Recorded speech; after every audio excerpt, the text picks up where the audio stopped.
Hello everyone, আজকে আমি আপনাদের সঙ্গে শেয়ার করব ভাপা পিঠা। এখন শীতের মরশুম, তো এটা খেতে ভালো লাগে। তো আমি এখানে 1 কাপ মতো সুজি নিয়েছি। তারপরে আমি অল্প অল্প পানি দিয়ে, পরিমাণ মতো পানি দিয়ে এটাকে একটা ব্যাটার তৈরি করে নেব।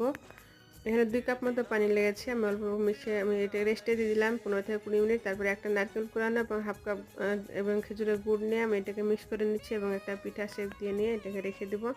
আর যে ব্যাটারটা আমি রেখেছিলাম সেটাতে আমি হাফ চামচ লবণ এবং হাফ চামচ বেকিং পাউডার দিয়ে সেটা মিক্স করে নিলাম।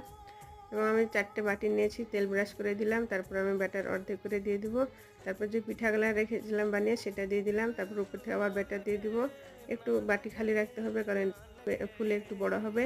তো দিয়ে দিলাম পানি আগে থেকে গরম করতে দিয়েছিলাম, উপর থেকে কিশমিশ দিয়ে দিলাম এবং 10 মিনিট আমি ঢাকা দিয়ে এটাকে আমি সিদ্ধ করে নেব হাই ফ্লেমে। দেখেন এটা হয়ে গেছে। একটা নাইফের সাহায্যে উঠে নেব।